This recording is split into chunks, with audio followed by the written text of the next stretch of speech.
সুপ্রিয় দর্শক, স্বাগত জানাচ্ছি এলিন ফুড প্রবাসী মুখের ৩৩৫তম পর্বে। সাথে আছে আমি মোস্তফা ফিরোজ। দর্শক, আপনারা জানেন যে প্রবাসী বাংলাদেশিদের নানা সমস্যার, সম্ভাবনা, সুখ দুঃখ, হাসি কান্না এসব বিষয় নিয়ে আলোচনা করে থাকি। আর এই আলোচনায় অংশ নেন প্রবাস থেকে আসা অতিথি এবং এই সংক্রান্ত যারা বিশেষজ্ঞ তারা। আজ তিনজন অতিথি আছেন, আমি পরিচয় করে দিচ্ছি একে একে। আমার ডান প্রান্তে আছেন মোহাম্মদ আমিনুল ইসলাম, তিনি অতিরিক্ত সচিব, প্রবাসী কল্যাণ ও বৈদেশিক কর্মসংস্থান মন্ত্রণালয়। তার পাশে আছেন হাসান আহমেদ চৌধুরী কিরণ, তিনি জনশক্তি রপ্তানি বিশ্লেষক। আমার ডান প্রান্তে আছেন Mohammad Shahid Islam Papul, vice chairman NRB commercial bank এবং কুয়েতের বিশিষ্ট ব্যবসায়ী। তিনজনকে স্বাগত জানাচ্ছি। দর্শক, এই মুহূর্তে যারা সেটের সামনে আছেন প্রত্যেককে আমরা আমন্ত্রণ জানাচ্ছি এই অনুষ্ঠান দেখার জন্য। আমরা এই অনুষ্ঠানে নানান বিষয় নিয়ে আলোচনা করব এবং প্রবাস থেকে পাঠানো আমাদের প্রতিনিধিদের বিভিন্ন ধরনের প্রতিবেদন আমরা দেখানোর চেষ্টা করব। দর্শক, যে দিনটি আমরা পার হয়ে আসলাম সেই দিনটি হচ্ছে আন্তর্জাতিক অভিবাসী দিবস। সারা বিশ্বে এই দিবসটি বিশেষ গুরুত্ব সহকারে পালিত হয়েছে, আমাদের বাংলাদেশেও পালিত হয়েছে নানান কর্মসূচির মধ্য দিয়ে। আমরা এই দিবসটির গুরুত্ব কেন এবং তার নানান দিক নিয়ে আমরা আলোচনার জন্য আজকে আপনাদের সামনে উপস্থিত হয়েছি। প্রথমেই স্বাগত জানাচ্ছি মোহাম্মদ আমিনুল ইসলাম আপনাকে। আমরা বিশেষ করে আমরা জানি যে এই মুহূর্তে সারা বিশ্বে অভিবাসী শ্রমিক বিশেষ করে এবং কর্মীদের একটি খুবই একটা সংকটাপন্ন অবস্থা আছে। সম্ভাবনা তো আছে, কিন্তু সাম্প্রতিক বিশ্বব্যাপী যে অর্থনৈতিক মন্দা, বিশেষ করে মধ্যপ্রাচ্য আরব দেশগুলোতে যে অর্থনৈতিক মন্দার কারণে একটা অস্থিরতা আছে, তার প্রভাব আমরা দেখতে পাচ্ছি যে অনেক ক্ষেত্রে মজুরি কম, অনেক ক্ষেত্রে নতুন চাকরি নিয়ে গেছে যারা, তারাও ঠিক মতন তারা মজুরি পাচ্ছে না। এইটা সত্ত্বেও একটা বড় ধরনের একটা চ্যালেঞ্জ নিয়ে আপনাদেরকে এগোতে হচ্ছে। আপনারা যদি একটু পরিস্থিতিটা ব্যাখ্যা করেন। হ্যাঁ, ধন্যবাদ আপনাকে। আপনি ঠিকই বলেছেন যে বিশ্বব্যাপী এক ধরনের ঠিক মন্দা নয়, তবে অস্থিরতা যেটাকে বলা হয়, যুদ্ধ বিগ্রহ, নানা রকমের আঞ্চলিক সমস্যা। কিন্তু আমাদের কর্মী প্রেরণের ক্ষেত্রে আমরা খুব বেশি বাধার সম্মুখীন বা সমস্যা ফেস করছি বলে আমার কাছে মনে হয় না। দেখেন, 2015 সালে আমাদের বিদেশে কর্মী প্রেরণের সংখ্যা যত ছিল 2016 সালে তা অনেকটাই বেড়েছে, এটা প্রায় 8,35,000। এবছরে আমাদের টার্গেট 10 লাখ। আমরা ইতিমধ্যেই মানে নভেম্বর পর্যন্ত আমাদের 9,50,000 কর্মী বিদেশে চলে গেছে। সুতরাং কর্মী প্রেরণের ক্ষেত্রে কোনো মন্দা নেই, বরং সংখ্যা আমাদের অনেক বাড়তেছে, চাহিদাও বাড়তেছে এবং আমরা সেই লক্ষ্যে আমাদের বিভিন্ন যে এজেন্সি আছে কিন্তু বাড়ছে, কিন্তু আমরা দেখছি মধ্যপ্রাচ্যেরই কয়েকটা গুরুত্বপূর্ণ বাজার যেমন সংযুক্ত আরব আমিরাত, সম্ভবত কুয়েত, এখনও পর্যন্ত একটু বন্ধ হয়ে আছে এই দরজাটা। সেটা কিভাবে সম্ভব হচ্ছে? এটা একসময় আপনি জানেন যে অনেক দিন যাবত সৌদি আরবেও আমাদের শ্রমবাজার ছিল, বন্ধ ছিল। সেটা আমরা নেগোসিয়েশন করে আমাদের এটা আবার ওপেন হয়ে গেছে। আমরা কর্মী পাঠাচ্ছি এবং সেখানেই আমাদের কর্মী প্রেরণের সংখ্যা এখন সবচেয়ে বেশি। এবং অচিরেই আমাদের আলোচনা চলতেছে উভয় দেশের মধ্যে এবং আমাদের মন্ত্রী পর্যায়ে আমাদের নেগোসিয়েশন হচ্ছে। আমরা আশা করছি এই সংযুক্ত আরব আমিরাতে এই বাজারটা খুব তাড়াতাড়ি আবার রিওপেন হয়ে যাবে। সেটা আপনার কাছে আসি, কারণ আপনি এই সেক্টরের অনেক, আমি জানি যে বিভিন্ন জন আপনার কাছ থেকে পরামর্শ নিতে আসে, আপনার সহযোগিতা চায় এবং আপনি তাদের পক্ষে অনেক কাজও করেন। সেই হিসাবে আমাদের সচিব মহোদয় যেটি বললেন তার প্রেক্ষিতে আপনি কিভাবে বিষয়টা দেখেন? আমি আমার সাথে একটা জিনিস একমত পোষণ করি। আমাদের কর্মী প্রেরণ ক্ষেত্রে তেমন কোনো বাধা নেই, যাচ্ছে। কিন্তু আমরা যেটা আমাদের হওয়া দরকার সেটার উপরে কাজ করতে হবে। সেটা হলো আমাদের আনস্কিল লেবার যাচ্ছে, আনস্কিল লেবার অনেক ডিমান্ড। এখন ভারত থেকে আনস্কিল লেবার তেমন যাচ্ছে না, বা ভিয়েতনাম থেকে এখন আনস্কিল লেবার আছে, তাদেরই প্রয়োজন। তো আমাদের যেটা করা উচিত, আমরা অভিবাসন দিবসগুলি কিন্তু বিভিন্ন দূতাবাসে বর্তমানে লাস্ট 2 ইয়ার্স আমি দেখলাম এটা খুব ভালোভাবে পালন করা হয়। কিন্তু এখানে একটা লেক আছে সেটা হলো আপনার অভিবাসন দিবসটা পালন করি, কিন্তু এর জন্য সরকারি প্রতিষ্ঠান এবং বেসরকারি যে রপ্তানিকারক প্রতিষ্ঠান, এদের যৌথ উদ্যোগে অভিবাসন দিবসটা পালন করা বড় কথা না, এটার ইমপ্লিমেন্টেশন অ্যান্ড এক্সিকিউশন সেখানে আমরা অত্যন্ত দুর্বল অবস্থায় আছি। আর আমাদের যেটা করতে হবে, আমি যেটা বিশ্বাস করি, সেটা হলো আমাদেরকে সেমি স্কিল্ড অ্যান্ড স্কিল্ড, মানে যেটা আমরা অপারেটর বলি, আমরা প্রফেশনালের কথা বলতেছি না, সেমি স্কিল্ড এবং অপারেটর যেটা বলি টেকনিক্যাল, এটার একটা বিরাট মার্কেট রয়েছে যেটা আনস্কিল লেবারের চেয়েও বেশি, এবং ওদের আয় একজন আনস্কিল লেবারের চেয়ে 5 জন লেবারের এই জায়গাটা কিন্তু আমরা এই পৌঁছাতে জায়গাটা পারছি আমরা না, কিন্তু পৌঁছতে পারছি যেখানে না। অন্য দেশগুলো এটার এগিয়ে জন্য গেছে। আমরা কাজ করছি না। যেমন আমি আপনাকে কথা বলি, আমাদেরকে টার্গেট করতে হবে GCC country, not middle east, GCC এবং কিছু আরব দেশ, 5 থেকে 7টা দেশ আরব কান্ট্রি, যেটা আমাদের এই দেশগুলিতে অ্যানাদার 50-60 ইয়ার্স কিন্তু আমাদের ম্যান পাওয়ার থাকবে।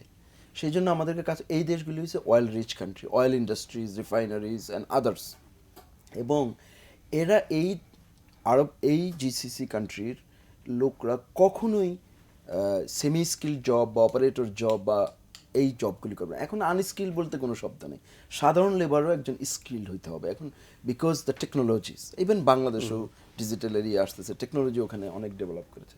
সেটার উপরে কাজ করতে হলে আমার মনে হয় সরকারি প্রতিষ্ঠান তো অবশ্যই আছে, কিন্তু আমাদের বেসরকারি রপ্তানিকারকরা অধিক মুনাফার পিছনে দৌড়াচ্ছেন, কিন্তু এটাকে ডেভেলপ করছেন না। ট্রেনিং সেন্টারের নামে যেই ডেভেলপ করা সেটাও হচ্ছে না। তো এই জিনিসটাকে ডেভেলপ করতে হলে আমার মনে হয় বিদেশে এই জিসিসি কান্ট্রিগুলিতে যারা বাংলাদেশের যারা আছেন, যারা ক্ষমতাশালী লোক আছেন বা ওই সরকারের সাথে কথা বলতে পারবেন, যৌথ, আমি যেটা সবসময় বলি আপনার এখানে, ওখানের যারা ক্ষমতাশালী তারা দূতাবাসের সাপোর্ট গ্রুপ এবং প্রবাসী মন্ত্রণালয়ের সাপোর্ট গ্রুপ হিসেবে একটা যৌথ, এখানে একটা অনেক এদের সাথে যৌথ, এবং এখানে যে ভাইরা আছে আমরা অনেক সহযোগিতা করতে পারি। বড় বড় যারা এখন আর গভর্নমেন্ট টু জি লেবার নিবে না কেউ, কারণ সব প্রাইভেটাইজেশন, ইভেন ওই কান্ট্রিগুলিতেও। সেইটাকে ডেভেলপ করতে হলে এই কাজটা সরকারি প্রতিষ্ঠানরা আমাদের বিভিন্ন অর্গানাইজেশনকে সহযোগিতা করবে, কিন্তু কাজটা এই প্রাইভেট এক ধরনের যৌথ ওয়ার্কিং গ্রুপ, কিন্তু আমাদের প্রাইভেট অর্গানাইজেশনরা মুনাফার পিছনে বা ডেভেলপমেন্টের পিছনে, ভবিষ্যৎ day night make money and stop the business. দেখ, আপনাকে এই ফাঁকে একটু অভিনন্দন জানাচ্ছি যে আপনি নতুন এনআরবি কমার্শিয়াল ব্যাংকের ভাইস চেয়ারম্যান হয়েছেন, আপনাকে স্বাগত আমি জানাচ্ছি। ওনার কথা প্রসঙ্গে একটু বলতে চাই যে দক্ষতা উন্নয়নের জন্য সরকারি লেভেলে কিন্তু আমরা কাজ করতেছি। আমাদের এক্সিস্টিং যে আমাদের 70-72টা আমাদের টেকনিক্যাল ট্রেনিং সেন্টার, আমাদের 6টা আইএমটি ছিল, তার সাথে এখন আমাদের 40টি উপজেলাতে আমরা নতুন করে টিটিসি স্থাপন করতেছি, এবং আরও 50টি উপজেলাতে আমরা সেকেন্ড ফেজ উপস্থাপন করতে যাচ্ছি, অর্থাৎ 90টি উপজেলাতে। এবং আমাদের টার্গেট হলো বাংলাদেশের সব কয়টি উপজেলাতে আমরা এই ট্রেনিং সেন্টারগুলো আমরা। আপনার সাথে আমি একমত, এটা হচ্ছে আমরা জানি, আচ্ছা, কিন্তু এটার ইমপ্লিমেন্টেশন এবং এক্সিকিউশন হচ্ছে না ইন এই প্রতিষ্ঠানগুলিতে, সেটার উপরে আপনি মনিটরিং বাড়াতে। আরেকটি জিনিস বলি যে আমরা শুধু এই ট্রেনিং সেন্টারগুলোর সংখ্যা বাড়াচ্ছি তা না, আমার এগুলো গুণগত মান এগুলো বাড়ানোর জন্য। এবং আমরা আপনাকে বলি যে আমরা বিদেশে যে আমাদের শ্রমবাজার সেটা কেমন, আমরা আরেকটি প্রকল্পের মাধ্যমে আমরা যেটাকে বলে শ্রমবাজার গবেষণা, সেটা আমরা করতেছি। আমাদের 52টা দেশে আমাদের কাজ চলছে, আমরা একটি বেসরকারি কোম্পানি কাজ নিয়েছি, এবং আমরা 12টি দেশে আমাদের মন্ত্রণালয় এবং বিএমটির পক্ষ থেকে আমরা একটা সুপারভিশন প্রত্যক্ষভাবে দেশে গেছি। আমিও মিশর থেকে ঘুরে এলাম এই কাজ দেখতে গিয়ে। তো সুতরাং সেখানে আমাদের কী ধরনের শ্রমিকের চাহিদা, তারা কী ধরনের কন্ডিশন, এদের ভবিষ্যৎ কতটুকু শ্রমবাজার, এটা দীর্ঘস্থায়ী হবে নাকি স্বল্পস্থায়ী হবে, সেগুলো আমরা দেখতেছি, গবেষণা চলতেছে। এবং অর্থাৎ এটা একটা চলমান প্রক্রিয়া, কারণ যে জায়গাতে, যে দেশে 10 বছর আগে এক ধরনের শ্রমিকের চাহিদা ছিল, এখন সেটা অন্য ধরনের শ্রমিকের। তো সুতরাং দক্ষতা উন্নয়নের জন্য আমরা ব্যাপক কাজ করতে চাচ্ছি অন্তর আমাদের মন্ত্রণালয় লেভেল। আপনার কাছে বিশ্লেষণ শুনবো, তবে দর্শক আমরা তার আগে দেখে আসি প্রবাস থেকে পাঠানো কয়েকটি প্রতিবেদন।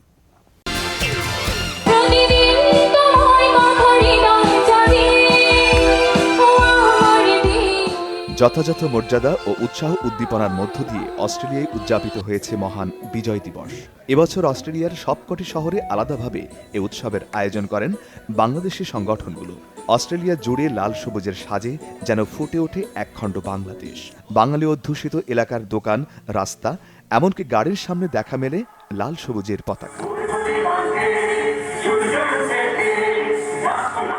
এসো মাতি বিজয়ের আনন্দে এ স্লোগানে সিডনির বাঙালি কমিউনিটি বিজয়ের 47 বছর উদযাপন করে। আমি আমার বাংলাদেশকে অনেক ভালোবাসি, বিজয় অমর হোক। আমার কাছে মনে হচ্ছে যে আমি বাংলাদেশে আছি। এখানে বাংলাদেশের কমিউনিটি যারা আছেন তারা খুবই এই দিনটিতে খুবই আন্তরিক, এবং এই উদ্দেশ্যে দিনটা আমাদের পরবর্তী প্রজন্মকে যারা বাড়ানোর জন্য। বাচ্চারা এদেশে বেড়ে উঠছে, তো আমরা চাই ওরা বাংলাদেশের সংস্কৃতিটা পাক। আজকে 16ই ডিসেম্বর আমার বাচ্চারাও খুব খুশি, তারা জানে আজকে বাংলাদেশের বিজয় দিবস। অন্য বিভিন্ন সংগঠনের আয়োজন ছিল নজর কাড়া। স্থানীয় বাংলাদেশি শিশু শিল্পী সহ অন্যান্যদের পরিবেশনায় ছিল দেশাত্মবোধক গান, নাচ।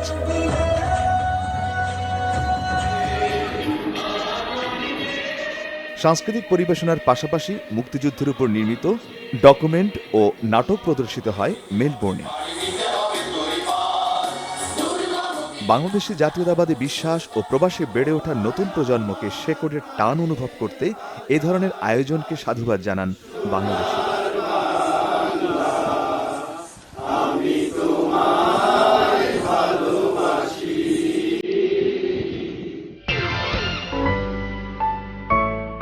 একাত্তরে যাদের আত্মত্যাগে বাংলাদেশের বিজয় হয়েছিল, বিজয়ের 46 বছরে তাদের প্রতি গভীর শ্রদ্ধা নিবেদন করেছেন সৌদি আরব বাংলাদেশি প্রবাসীরা। স্বাধীনতার জন্য আমাদের 30 লক্ষ বাংলাদেশি জীবন দান করে গিয়েছেন, আমি তাদেরও রুহের মাগফিরাত কামনা করছি। স্বাধীনতার জন্য যে সব ভাইরা রক্ত দিয়ে স্বাধীনতা অর্জন করেছে, সেই সব ভাইদের রুহের মাগফিরাত কামনা করছি। সেই বীরদের প্রতি অজস্র সালাম জানাই, যাদের জন্য পেয়েছি এই স্বদেশ। সেসব কীর্তিমান মানুষের আত্মত্যাগে এই বিজয় সম্ভব হয়েছিল।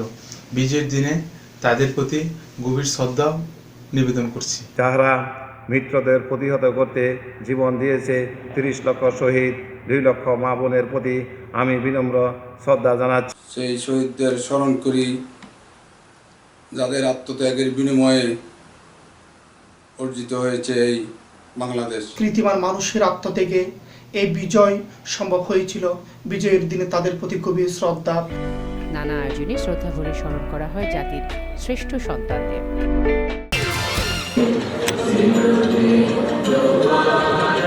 স্বাধীনতা দিবস উদযাপন হয়েছে বাংলাদেশ কনসুলেট জেদ্দায়। Consul general FM Borhan Uddin অনুষ্ঠানের সূচনা করেন।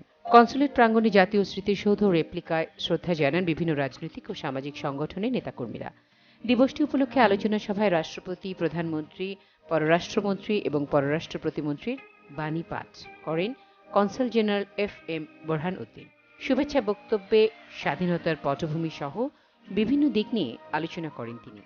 দেশের অর্থনৈতিক উন্নতিতে প্রবাসীদের ভূমিকার প্রশংসাও করেন তিনি।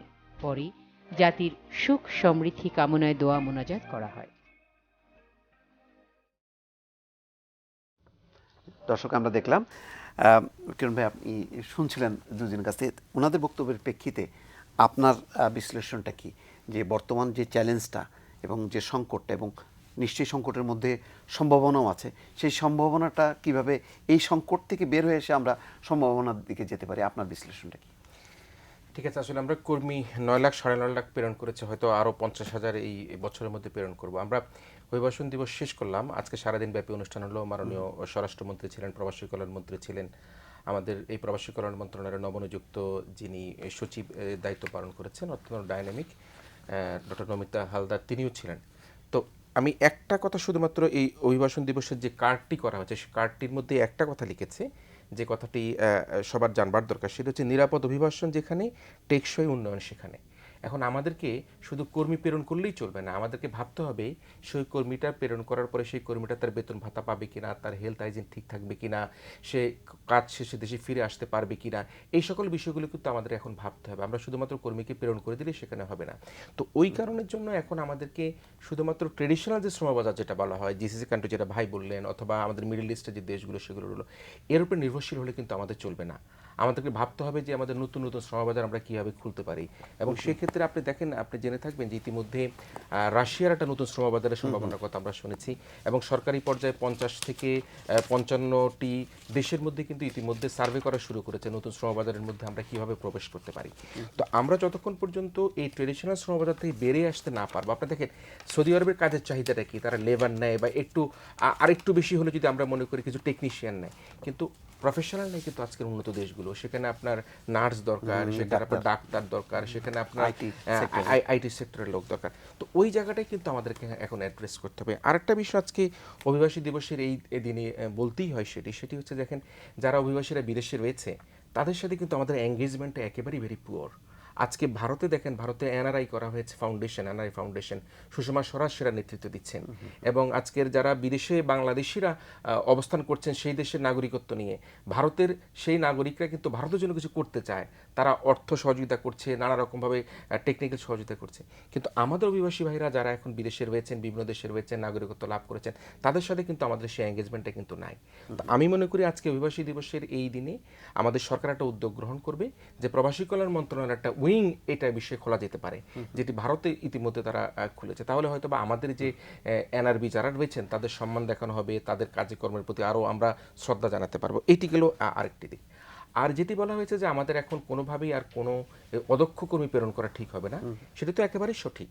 আপনি দেখেন আমরা যে কর্মীকে প্রেরণ করি, সেই কর্মী দেখা যায় তাকে হাতুড়ি আনতে বলা হলো, সে নিয়ে আসলো, হ্যামার আনতে বলা হলো, সে নিয়ে আসলো প্লায়ার নিয়ে আসলো।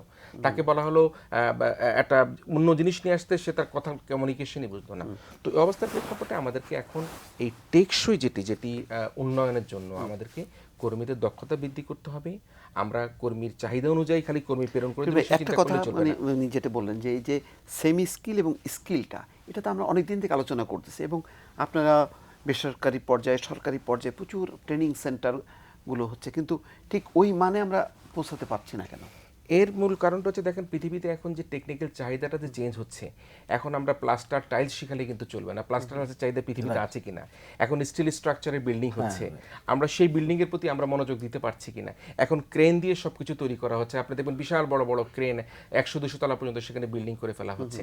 তো এই যে ক্রেন অপারেটর, একটা ফকলিফট ড্রাইভার, একটা ডাম্প ট্রাক ড্রাইভার, সেগুলিকে আমরা তৈরি করতে পারছি কিনা, আমরা সেই জায়গাটা কিন্তু এখন আমাদেরকে চ্যালেঞ্জ গ্রহণ করতে হবে। আমাদের এই অভিবাসী দিবসে আমি মনে করি সবচেয়ে বড় চ্যালেঞ্জ হচ্ছে কি যে অভিবাসন ব্যয়টা, এবং সেই ব্যয়টা যতদিন পর্যন্ত আমরা নিয়ন্ত্রিত অবস্থায় নিয়ে না আসতে পারবো ততদিন পর্যন্ত কিন্তু এই সেক্টরকে আমরা সুরক্ষা করতে পারবো না। নেপাল কিন্তু তাদের অভিবাসন ব্যয় জিরো মার্জিনে কস্টিংয়ে নিয়ে আসছে, শ্রীলঙ্কায় কমে নিয়ে আসছে, ফিলিপাইন সেখানে কমে নিয়ে আসছে, কিন্তু আমরা এখনও 4 দশক পার হয়ে গেল আমরা এই অভিবাসী কর্মীদের প্রতি সহানুভূতির কথাই বলছি, কিন্তু তাদেরকে প্রেরণের জন্য যে অর্থ ব্যয় হচ্ছে আমাদের যে তারা বলা হয় তারা গরু ছাগল জমি জামা বিক্রি করে বিদেশ যাচ্ছে, আসলে তারা যে রেমিটেন্স পাঠাচ্ছে $15-16 বিলিয়ন, কিন্তু কি অর্থটা ব্যয় করে তারা যাচ্ছে সেটি কিন্তু আমরা কেউ হিসাব করছি না। আচ্ছা, এই হিসাবটা কেন আমরা করছি না? যে ধরেন প্রচুর পাঠাচ্ছেন, কিন্তু প্রচুর পরিমাণ ব্যয় করে যদি যায় এবং দেখা গেল যে বছর শেষে সেটা যদি তারা সেই টাকাটা তুলতে না পারলো, তাহলে তো এক ধরনের সম্পদের অপচয় হলো।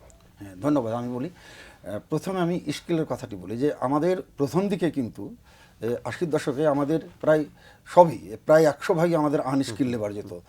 এই মুহূর্তে কিন্তু আমাদের স্কিল এবং সেমি স্কিলের সংখ্যাটা 40%, অর্থাৎ আমরা 100টি লেবারের 100 জন শ্রমিকের মধ্যে কিন্তু আমরা অলরেডি 40 কিন্তু আমরা অদক্ষতার মাত্রা পার হয়ে চলে আসছি। এরা হয় স্কিল অথবা সেমি স্কিল। আমি একটু আগেই বলেছি যে আমরা যেভাবে আমরা শিক্ষা প্রশিক্ষণ প্রতিষ্ঠান আমরা সম্প্রসারিত করতেছি, সংখ্যা বাড়াচ্ছি, উপজেলা পর্যন্ত সম্প্রসারিত করতেছি, সুতরাং আমরা এই স্কিল লেবারের এই লক্ষ্যমাত্রা অর্জনের দিকে আমরা এগিয়ে যেতে পারবো। তবে এটাও সত্য যে প্রতিদিন সারা উন্নত বিশ্বের টেকনোলজি চেঞ্জ হচ্ছে, তাদের সাথে তাল মিলিয়েও যেন আমাদের প্রশিক্ষণ প্রতিষ্ঠানগুলো সিলেবাস কারিকুলাম এগুলো আমরা করতে পারি, সেই ভাবনাও আমাদের মধ্যে আছে। আমরা কিছু কিছু দেশের কোম্পানিকে বলছি যে তোমরা কী ধরনের তোমাদের লেবার দরকার, কী ধরনের প্রশিক্ষণ দিলে তোমাদের সুবিধা হয়, তোমরা যদি সেই কারিকুলাম সিলেবাস বই দাও, আমরা সেভাবেই আমাদের প্রতিষ্ঠানগুলোতে আমরা প্রশিক্ষণ দেবো। সে ব্যাপারেও আমাদের আলোচনা হচ্ছে। সৌদি আরব থেকে একটি দল আসছিল কয়েকদিন আগে, আমাদের মন্ত্রণালয়ে আমাদের সাথে কথা বলেছি, আমরা তাদেরকে সেটা বলেছি এবং তারা আমাদের সাথে সেটা বিনিময় করতে চেয়েছে।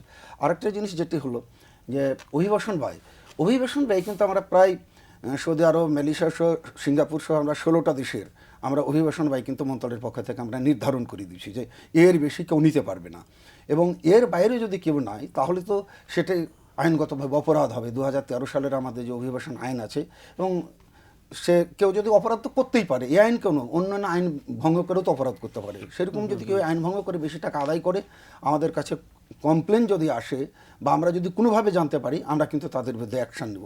আমরা ওই অতিরিক্ত আদায় করে শ্রমিককে ফেরত দেওয়ার ব্যবস্থা করব।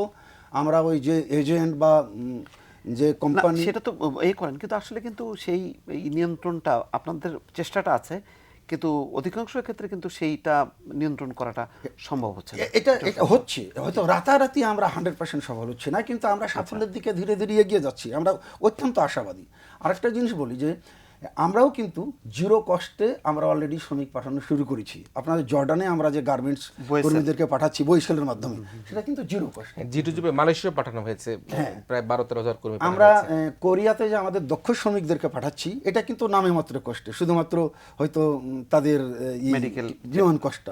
আমরা জাপানের সাথে চুক্তি করে আমরা যে সেখানে আমাদের শিক্ষানবিশদেরকে পাঠাইলাম, তারা কিন্তু সম্পূর্ণ ওদের ওদের প্রশিক্ষণ কষ্টও কিন্তু জাপান বহন করেছে, তাদের কোম্পানি বহন করেছে। সুতরাং জিরো কস্টেও আমাদের শ্রমিক পাঠানোর প্রক্রিয়া কিন্তু শুরু হয়ে গেছে। কিন্তু আমি এটা আছে যে আমি আপনার প্রতিষ্ঠানে যেটা দেখেছি, যেই হেভি ইকুইপমেন্ট যেটা কিরণ ভাই বলছিলেন, সেগুলো তো আমিও নিজেও চিন্তা করছিলাম যে এইগুলি অপারেট করার মতন যে এই ধরনের দক্ষ কর্মী দরকার, সেই কর্মীর তো একটা অভাব আছেই।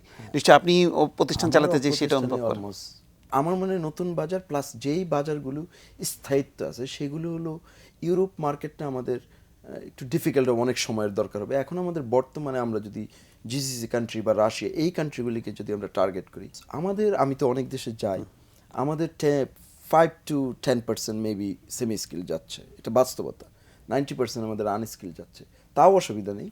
আমাদের শ্রমিকরা, আমাদের বাঙালিদের একটা বড় গুণ আছে, সেখানে গিয়ে কিন্তু স্কিল হয়ে যাচ্ছে তারা।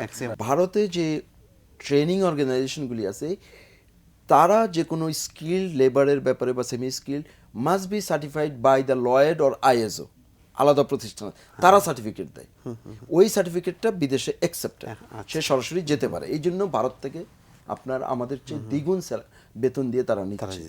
তো আমরা যখন সেমি স্কিল লোক পাঠাবো, তখন কিন্তু তার জন্য চিন্তা করতে হবে না তার খাওয়ার ব্যবস্থা, থাকার ব্যবস্থা, because he is important. Unskilled labour কখনো ইম্পর্টেন্ট না। আর আমার আরেকটু কথা আছে, যেটা আমাদেরকে বাংলাদেশ এখনো চিন্তা করতেছে না। দুইটা আমাদের একটা বড় মার্কেট রয়ে গেছে, সেটা হলো আমরা যদি অয়েল ফিল্ড অ্যান্ড রিফাইনারিজের জন্য ট্রেন করি, আরেকটা নার্সিং, আমরা লক্ষাধিক নার্স পাঠাতে পারবো বিদেশে, বিভিন্ন দেশে, Europe, America, even Middle East. আর আপনার আইটি সেক্টরে, এই তিনটার উপরে যদি আমরা কাজ করি, তাহলে কিন্তু আমাদের কিন্তু সেই ধরনের স্মার্ট ছেলে এখন আছে। তো আমাদের যেটা আমাদের খুব উন্নত মানের ট্রেনিং একাডেমি করতে হবে। আমার মনে হয় 100টা ট্রেনিং একাডেমি না করে 10টা উন্নত মানের ট্রেনিং একাডেমি করতে হবে। আসছি আপনাদের কাছে। দর্শক, আমরা বিরতি নেব। বিরতির আগে প্রবাস থেকে পাঠানো আরও কিছু প্রতিবেদন আমরা দেখব। ফ্রান্স সফরে প্রধানমন্ত্রী শেখ হাসিনাকে নাগরিক সংবর্ধনা দেয় প্রবাসী বাংলাদেশিরা। ফরাসি প্রেসিডেন্ট ইম্যানুয়েল ম্যাক্রনের আমন্ত্রণে ওয়ান প্ল্যানেট সামিটে যোগ দিতে ফ্রান্স সফর করেন প্রধানমন্ত্রী। সংবর্ধনায় প্রধানমন্ত্রী প্রবাসীদের ভূয়সী প্রশংসা করে বলেন, দেশের অর্থনীতিতে প্রবাসীরা গুরুত্বপূর্ণ অবদান রাখছেন। আগামী নির্বাচনে আওয়ামী লীগ আবারও ক্ষমতায় আসবে বলে প্রবাসীদের আশ্বস্ত করেন প্রধানমন্ত্রী। আওয়ামী লীগের উন্নয়ন প্রচারে প্রবাসীদের তাগিদ দেন তিনি। পবিত্র ঈদে মিলাদুন্নবী সাল্লাল্লাহু আলাইহি ওয়াসাল্লাম উপলক্ষে আমিরাতের 7টি অঙ্গরাজ্যে দোয়া মাহফিল ও মেজবান অনুষ্ঠিত হয়েছে। আলাইনের সানাইয়া ইন্ডাস্ট্রিয়াল জোনে প্রবাসী বাংলাদেশিরা মিলাদুন্নবী সাল্লাল্লাহু আলাইহি ওয়াসাল্লাম উপলক্ষে মিলাদ কোরআনখানি, কিয়াম ও ঐতিহ্যবাহী মেজবানের আয়োজন করে। রান্না হয় 3000-এরও বেশি প্রবাসীর। বাংলাদেশে ছাড়াও ভারতীয়, পাকিস্তানি এবং স্থানীয় আরবরাও এসে যোগ দেন এই মেজবানে। আমাদের অনুষ্ঠান করতে যাচ্ছি, আল্লাহ তাআলা আমাদের এই অনুষ্ঠানকে সফল করার জন্য আপনারা সবাই দোয়া করবেন। এই ধরনের উদযাপনের মাধ্যমে আমরা বাঙালিরা একে অপরের মধ্যে, সকলের মধ্যে একটা ভ্রাতৃত্বের একটা বন্ধন সৃষ্টি হয়। সকল ধর্মপ্রাণ এবং ধর্মভীর ভাইদেরকে ঐক্যবদ্ধ করে আলাইনে আমরা সুন্দর একটা নজির স্থাপন করব।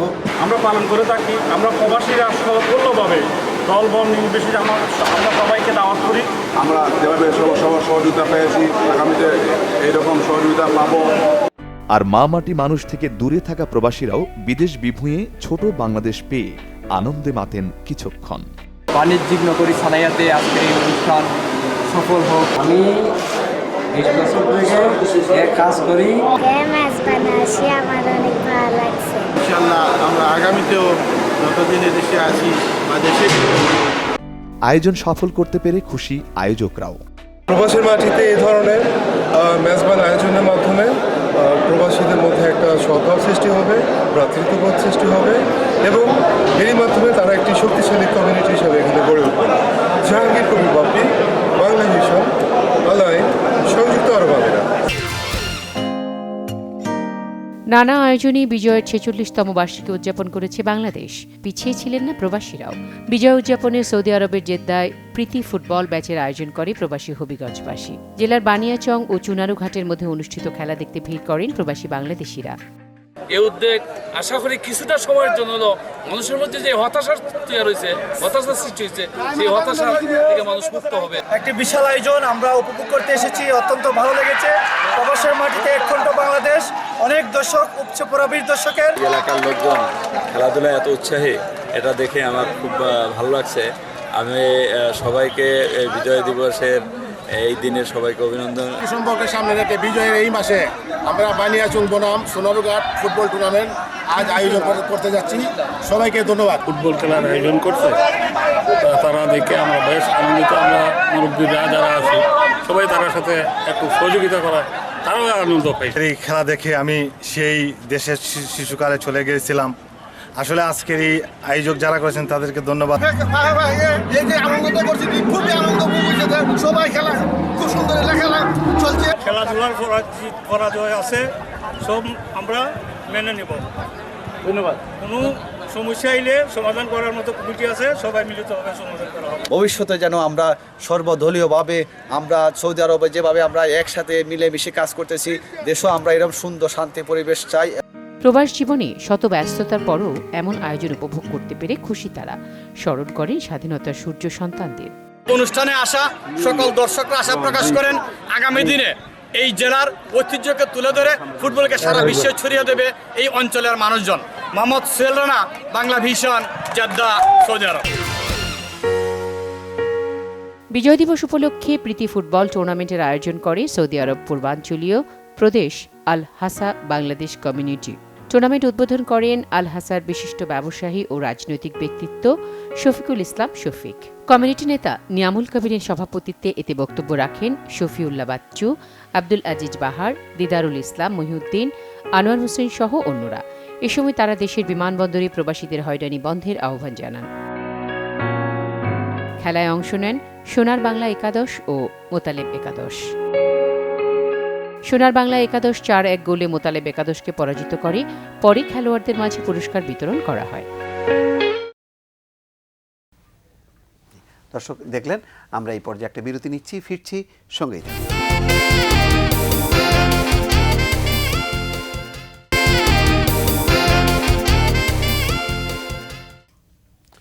সুপ্রিয় দর্শক, আবারও স্বাগত এলিন ফুড প্রবাসী মুখ অনুষ্ঠানের সঙ্গে থাকার জন্য ধন্যবাদ।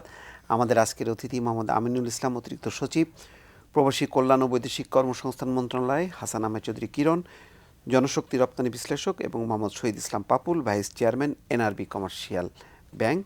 এবং দর্শক আপনারা তো আছেনই, আমি একটু আরেকভাবে উল্টা দিক দিয়ে শুরু করতে চাই। বিশেষ করে আমরা জানি যে এক সময় যেটি বলো যে শূন্য হাতে বাংলাদেশিরা গিয়েছিল এক সময় 80-র দশকে। ওই সময় আমাদের মিডল ইস্ট সহ অন্যান্য দেশগুলোতে ব্যবসায়ী সম্প্রদায় বলতেই নেই, কিন্তু এক সময় এখন অনেক ব্যবসায়ী এবং অনেক তাদের অর্থ সম্পদ আছে যা দিয়ে তারা বাংলাদেশে বিনিয়োগ করছে, প্রবাসেও বিনিয়োগ করছে।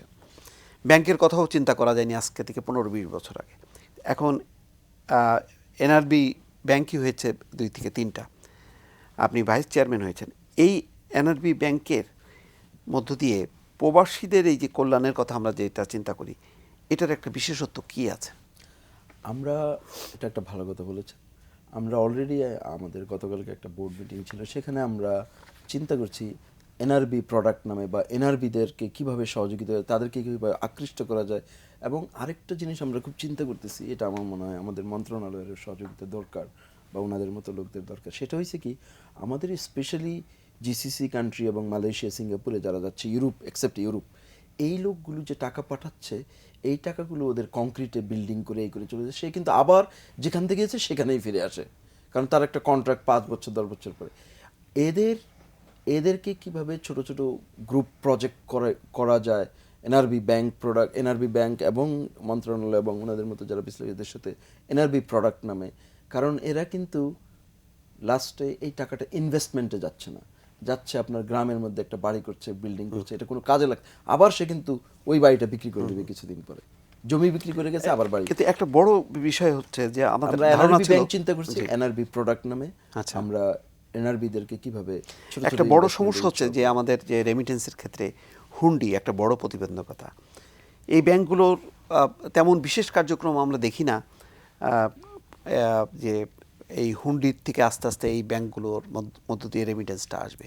হ্যাঁ, সেটাও একটা কথা। আমাদের ব্যাংকগুলো, এনআরবি ব্যাংকগুলোর যে দায়িত্ব করা উচিত সেটা অবশ্য, এটা এখানে একটু কন্ট্রাডিকশন আছে। বাংলাদেশ ব্যাংক যে গাইডলাইন দিয়েছে সেটা কিন্তু অন্যান্য কনভেনশনাল ব্যাংক যেগুলো আছে একই রকম দিয়েছে। যদি এনআরবিদের জন্য এখনও বাংলাদেশ ব্যাংক এবং এনআরবি ব্যাংকে যে প্রবাসী রেমিটেন্স আনার ব্যাপারে সেখানে আমাদের এক্সচেঞ্জ হাউস, নিজেরা এক্সচেঞ্জ হাউস এবং বাংলাদেশ ব্যাংকের সাথে আমার মনে হয় প্রবাসী মন্ত্রণালয় এটাও আলোচনা করতে, অবশ্য এখানে প্রাইম মিনিস্টারের একটা হস্তক্ষেপের প্রয়োজন। সেটা আমাদের এনআরবি ব্যাংকগুলোকে যদি বিভিন্ন দেশে এক্সচেঞ্জ হাউস করার পারমিশন দেয়, কারণ ব্রাঞ্চ করার পারমিশন পাবে না। এনআরবি ব্যাংকই এক্সচেঞ্জ হাউস নামে যদি এক্সচেঞ্জ হাউস করে, এনআরবি এক্সচেঞ্জ হাউস করে, তাহলে আমাদের রেমিটেন্স হুন্ডিটা বন্ধ হয়ে যাবে। রেমিটেন্সের এই বিষয়টা আপনার কোনো বিশেষত্ব আমরা কিন্তু আসলে ওইটা যেটা হচ্ছে যে ব্যাংকিং চ্যানেলে এখন টাকা না আসার মূল কারণটা হচ্ছে গিয়ে কর্মীরা তাদের অর্থটাকে অতি সহজে দিয়ে দিতে চায়। এখন কিন্তু বিকাশের অর্থ কিন্তু এখন সিঙ্গাপুর, সৌদি আরবে বসে তারা দিয়ে দিচ্ছে। সেই বিকাশটা কেন ব্যাংকগুলো হতে পারে না? সেই ব্যাংকগুলো কেন পারছে না? আপনি দেখেন যে একটা ব্যাংকে যদি আপনি টাকা পাঠান তাহলে সেই ব্যাংকের ব্রাঞ্চ হচ্ছে গিয়ে হয়তো উপজেলায় বা কোথাও, আর সেই বিকাশ তার ঘরে পৌঁছে যাচ্ছে। অথবা যিনি হুন্ডি এর সাথে যুক্ত রয়েছেন, তার মোটর বাইক রয়েছে, তার জনবল রয়েছে, সে বাড়িতে গিয়ে ৫,০০০-১০,০০০ টাকা পর্যন্ত সেই তার স্ত্রীকে বা মাকে পৌঁছে দিয়ে আসতে পারছে।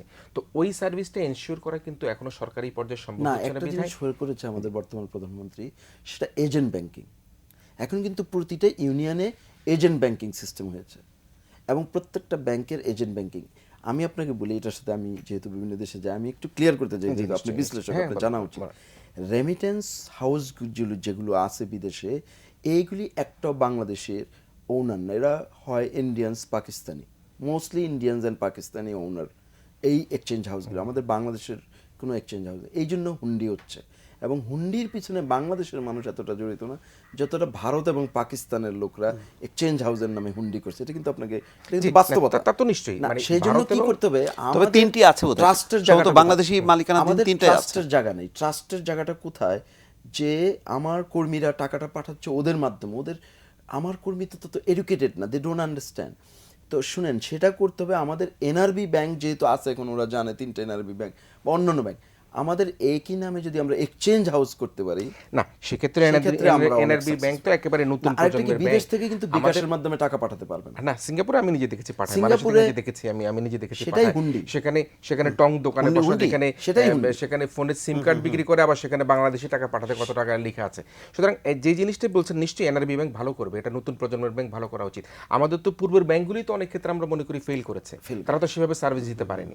তো ওই জায়গাটার মধ্যে আমি মনে করি যে আমাদের যেটা করতে হবে সেটি হচ্ছে যে এখন কিভাবে আমাদের কর্মীদেরকে সরাসরি তারা আত্মীয়স্বজনের মানে বিকাশের বিকল্প আমাদের এজেন্ট ব্যাংকিং শুরু হয়েছে। ওই যে এজেন্ট ব্যাংকিং আমি জানি না সার্ভিসটা কেমন হচ্ছে, কি হচ্ছে আমি জানি না। তবে আমাদেরকে অবশ্যই যদি ব্যবস্থা করা না হয়, আপনি যেটা বলছিলেন যে ভারতের এবং পাকিস্তানের লোকেরা বেশি যুক্ত, নিশ্চয়ই, কিন্তু তার সাথে বাংলাদেশি কিন্তু আপনাদের মতো অভিবাসী যারা বিদেশে রয়েছেন তাদের কেউ না কেউ কিন্তু সেখানে একটা আনঅথরাইজড এ ধরনের একটা ব্যবসার যুক্ত হয়ে রয়ে গেছে, একটু কম। সেই কারণের জন্যই কিন্তু ঘটছে যে আমরা বাংলাদেশি মানুষ যদি না থাকে তাহলে টাঙ্গাইলে বা লক্ষ্মীপুরে গ্রামের মধ্যে ওই বাড়িতে কে টাকা পৌঁছাবে? তবে আমাদের বাংলাদেশি মালিকানা কিন্তু 3টি এক্সচেঞ্জ হাউস আছে, ইতালি ভিত্তিক একটি এক্সচেঞ্জ হাউস আছে। এই রেমিটেন্স প্রেরণের বিষয়টি মানে বিকাশের মাধ্যমে বা ইনফর্মাল চ্যানেলে বা অবৈধ চ্যানেলে যেন না পাঠানো হয়, ব্যাংকিংয়ের মাধ্যমে জানাচ্ছে, এটি যদিও আমাদের মন্ত্রণালয়ের মানে প্রধান কনসার্ন নয়, তবুও এটি কিন্তু আমরা অর্থ মন্ত্রণালয়ের এবং ব্যাংকিং ডিভিশনের নজর এনেছি এবং তারা কিন্তু বাংলাদেশ ব্যাংকের সাথে অর্থ মন্ত্রণালয় কিন্তু এই ব্যাপারে কাজ করতেছে, খুব গভীরভাবে নিবিড়ভাবে তারা কাজ করতেছে এবং আমরা প্রত্যাশা করছি যে খুব কিছুদিনের মধ্যেই একটা মানে বিকল্পটা কিন্তু, অর্থাৎ বিকাশের যে সার্ভিসটা, সেই সার্ভিসের যদি পরিপূরক না হয় তাহলে কিন্তু কাজে আসবে না।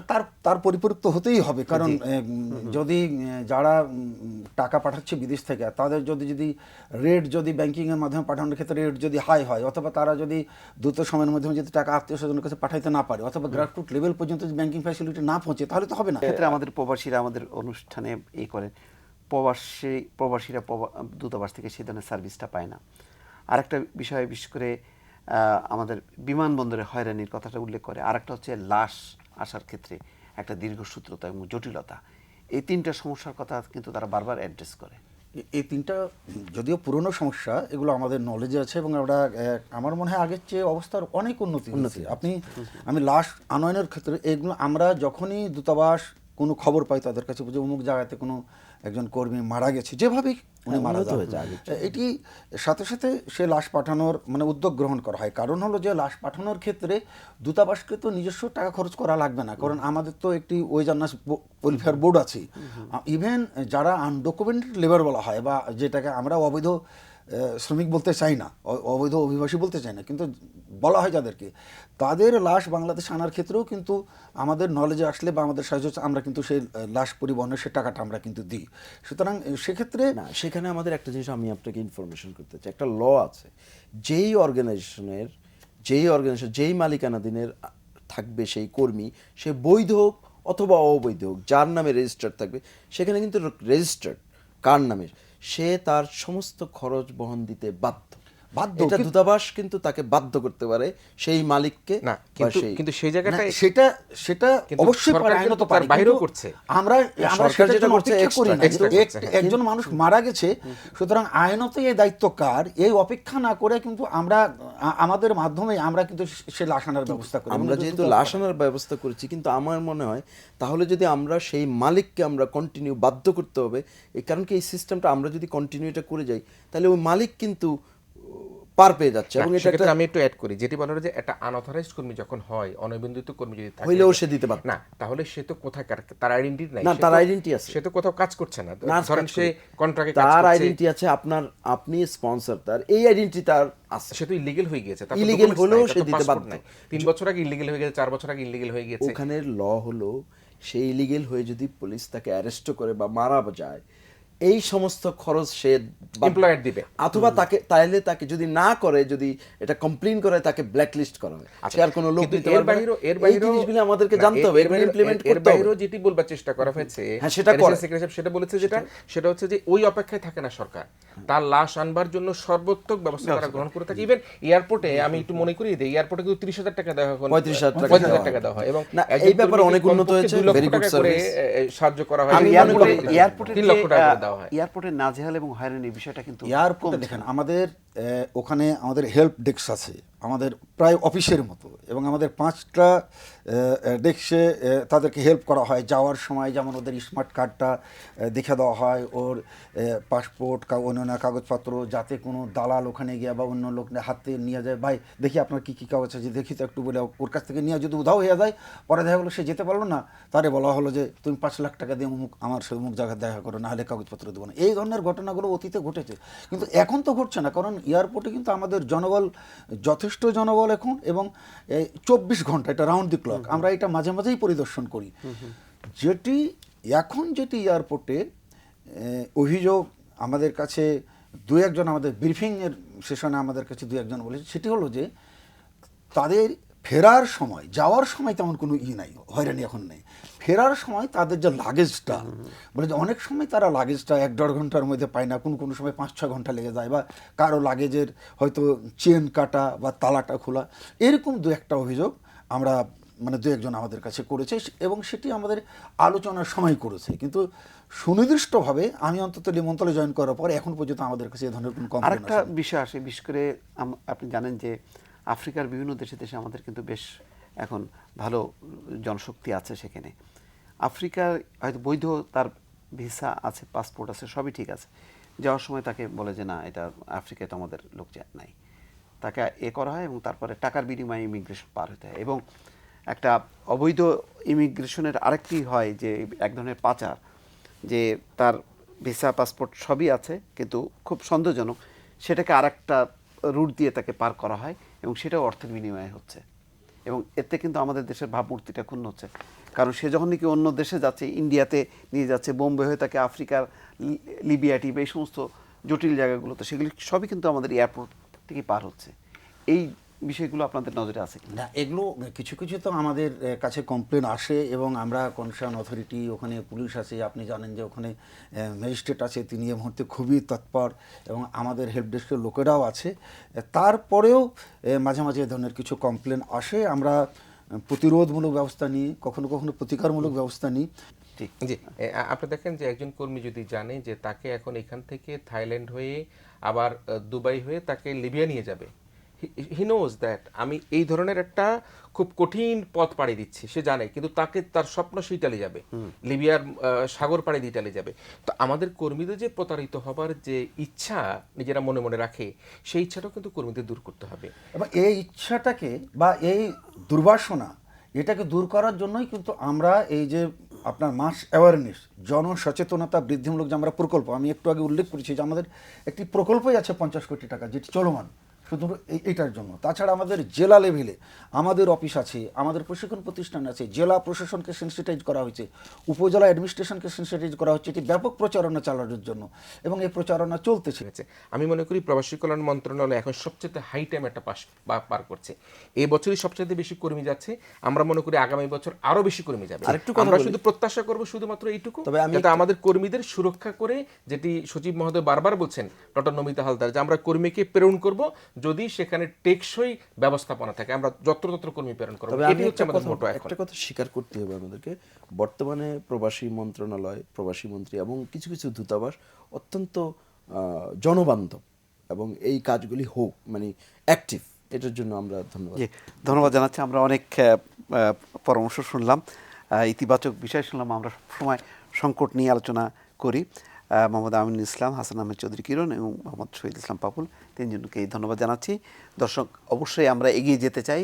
আমরা যে প্রত্যাশার কথা শুনলাম যে এই বছরে আমাদের যে অগ্রগতি, আগামী বছর নিশ্চয়ই সচিব মহোদয় বললেন যে তিনি এখানে সেই সুখবর দিতে চায়, আমরা সেই সুখবরের প্রত্যাশা করছি। আমরা শেষ করব, শেষ করার আগে প্রবাস থেকে পাঠানো প্রতিবেদন দেখতে দেখতে আমরা বিদায় নেব। ভালো থাকুন, সুস্থ থাকুন সবাই। সৌদি আরবের আল খারিজে শিশু পার্কে প্রবাসীদের জন্য মিলন মেলার আয়োজন করা হয়। এ সময় নারী ও শিশুরা আনন্দ উপভোগ করেন। মেলায় বিভিন্ন পিঠার স্টল বসে, নানা খেলাধুলার আয়োজন করা হয়। অনেক ভালো লাগছে জায়গায়, আচ্ছা, খুব ভালো পরিবেশ, আচ্ছা, খুব সুন্দর পরিবেশ। তো আমরা আমার কাজিনদের নিয়ে, নাহলে ফ্রেন্ডসদের নিয়ে এখানে আসি, অনেক মজা করি। এখানে অনেক ধরনের রাইডস আছে। এটা আলখারিজ, ধন্যবাদ আলখারিজকে।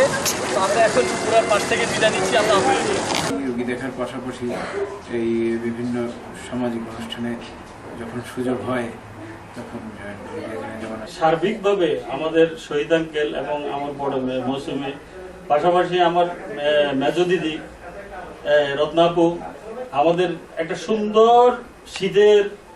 এ সময় উপস্থিত ছিলেন কমিউনিটি ব্যক্তিত্ব আফসারুল আলম, শাহিন মকবুল ও ডাক্তার মাসুদ, ডাক্তার মুস্তাফিজ, ডাক্তার নাইমা। অনুষ্ঠান আয়োজনে ছিলেন জিয়াউদ্দিন বাবলু, শহীদুল ইসলাম ও দেলোয়ার হোসেন।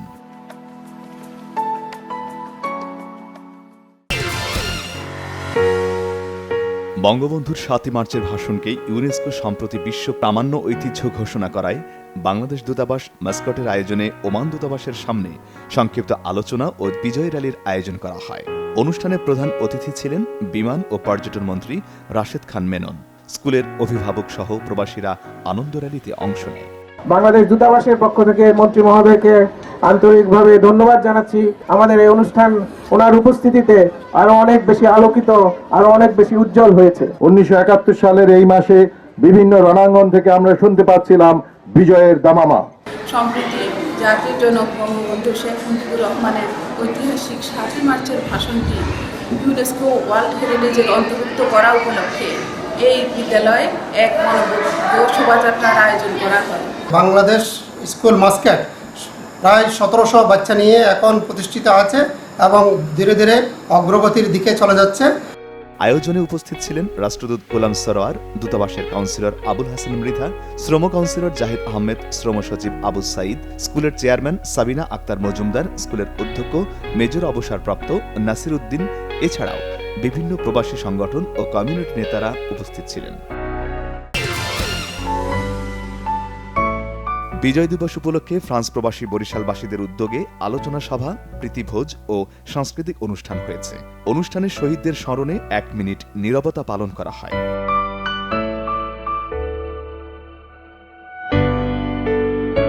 আলোচনা সভায় বক্তব্য রাখেন নাসিম আহমেদ, আমিনুর রহমান ফারুক, কামাল হোসেন, সেলিম হাওলাদার, মোহাম্মদ বাবলু, দেলোয়ার হোসেন, মাসুদুর রহমান, স্বপন আহমেদ, জাকির হোসেন, লুৎফর রহমান, মাহবুবুর রহমান, সাখাওয়াত হোসেন সহ অন্যরা। দিবসটির তাৎপর্য আলোচনার পাশাপাশি ফ্রান্সের বরিশাল বিভাগীয় কমিউনিটির উন্নয়নে কাজ করার দীপ্ত শপথ নেন বক্তারা।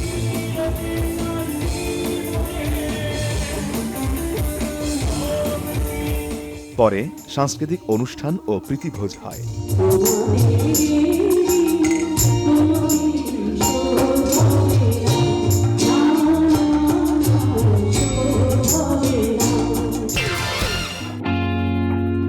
মহান বিজয় দিবস। ৩০ লাখ শহীদের আত্মত্যাগের বিনিময়ে অর্জিত বিজয়ের ৪৭ বছর পূর্ণ হল।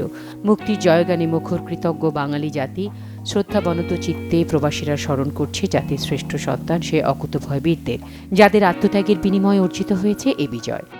এই দেশ আমাদের অনেক কষ্টের, অনেক রক্তের বিনিময়ে এই দেশ অর্জিত হয়েছে। 1971 সালে 9 মাস রক্তক্ষয়ী যুদ্ধের পর পৃথিবীর মানচিত্রে বাংলাদেশ নাম দেশের অভ্যুদয় ঘটে। বঙ্গবন্ধু শেখ মুজিবুর রহমানের নেতৃত্বে আমরা আজকে স্বাধীনতা পেয়েছি এবং শেখ হাসিনার নেতৃত্বে আমরা অর্থনীতি মুক্তি পেয়েছি। বাংলাদেশের সকল জনগণের নেতৃত্বে 9 মাসের মধ্যে 30 লক্ষ প্রাণের বিনিময়ে বাংলাদেশ স্বাধীন হয়েছে। এই বিজয়ের অর্জনে যারা শাহাদাত বরণ করছে তাদেরকে আমরা এই মহান বিজয় দিবসে উপলক্ষে স্মরণ করছি। শেখ মুজিবুর রহমানের নেতৃত্বে আমাদের এই দেশ 1971 সালে স্বাধীন করেছে। আজকে তার ৪৭ বছর পূরণ হলো। বিশ্বের মানচিত্রে প্রতিষ্ঠিত হয়েছে স্বাধীন সার্বভৌম বাংলাদেশ। ৭ মার্চের ভাষণের আন্তর্জাতিক স্বীকৃতিতে সমাবেশ এবং আনন্দ শোভাযাত্রা হয়েছে লেবাননে। লেবানন প্রবাসী বাঙালি ও দূতাবাসের কর্মকর্তারা এতে অংশ নেন। অনুষ্ঠানে রাষ্ট্রপতি এবং প্রধানমন্ত্রীর বাণী পাঠ করে শোনানো হয় এবং ৭ মার্চের ঐতিহাসিক ভাষণের ভিডিও প্রদর্শন করা হয়। এতে সভাপতিত্ব করেন দেশটিতে নিযুক্ত বাংলাদেশের রাষ্ট্রদূত আব্দুল মোতালেব সরকার। উপস্থিত ছিলেন লেবাননে নিযুক্ত ইউনেস্কোর পরিচালক ডক্টর সুলাইমান খুরি। বঙ্গবন্ধুর প্রতিকৃতিতে ফুল দিয়ে শ্রদ্ধা জানান বাংলাদেশ দূতাবাসের কর্মকর্তা সহ প্রবাসী বাংলাদেশিরা। বঙ্গবন্ধুর কোনো স্পিচ এই প্রথম ইউনেস্কো স্বীকৃতি লাভ করলো। এর মাধ্যমে সারা বিশ্ব বঙ্গবন্ধুর সেই ৭ মার্চের বক্তব্য সম্পর্কে জানতে পারবে, আরও অনেক গবেষণা হবে এবং এই গবেষণার মাধ্যমে বঙ্গবন্ধুর এই ভাষণটি সারা বিশ্বে আরও ছড়িয়ে পড়বে। অনুষ্ঠানে উপস্থিত থাকতে পেরে আনন্দিত ও গর্ববোধ করেন লেবাননে নিযুক্ত ইউনেস্কোর পরিচালক সুলাইমান ডক্টর খুরি। وتحقيق طموحاته في السيادة والحرية وبناء الديمقراطية والتنمية المستدامة. পরে প্রবাসী বাংলাদেশিদের পরিবেশনায় মনোজ্ঞ সাংস্কৃতিক অনুষ্ঠান হয়। জাতির পিতা বঙ্গবন্ধু শেখ মুজিবুর রহমানের ৭ মার্চের ঐতিহাসিক ভাষণকে ইউনেস্কো কর্তৃক বিশ্ব ঐতিহ্যের দলিল হিসাবে স্বীকৃতি দেওয়ায় প্রবাসের রেমিটেন্স যোদ্ধারা অত্যন্ত আনন্দিত এবং গর্বিত। Babu Saha, Bangla Vision, Beirut, Lebanon. ৪৬তম বিজয় দিবস উপলক্ষে নানা আনুষ্ঠানিকতার আয়োজন করেছে আবুধাবি বাংলাদেশ দূতাবাস। এ উপলক্ষে দূতাবাস প্রাঙ্গণে জাতীয় পতাকা উত্তোলন করেন রাষ্ট্রদূত মোহাম্মদ ইমরানের সভাপতিত্বে ও দূতাবাসের মিনিস্টার ইকবাল হোসেন চৌধুরীর পরিচালনায় অনুষ্ঠিত হয় আলোচনা সভা। এতে রাষ্ট্রপতি, প্রধানমন্ত্রী, পররাষ্ট্রমন্ত্রী ও প্রতিমন্ত্রীর বাণী পাঠ করেন যথাক্রমে রাজনৈতিক কাউন্সিলর শহীদুজ্জামান ফারুকী, শ্রম কাউন্সিলর আরমান উল্লাহ চৌধুরী, শ্রম সচিব একেএম মুকসেদ আলী, প্রথম সচিব পাসপোর্ট মোহাম্মদ রিয়াজুল হক। আলোচনা সভায় বক্তব্য রাখেন ইফতেখার হোসেন বাবুল, মোয়াজ্জেম হোসেন, অধ্যাপক আবু তাহের, শওকত আকবর, নাসির তালুকদার, প্রকৌশলী আশিস বড়ুয়া ও শহীদুল ইসলাম। এ উপলক্ষে স্বাধীনতা আমার স্বাধীনতা শীর্ষক প্রামাণ্যচিত্র প্রদর্শিত হয়।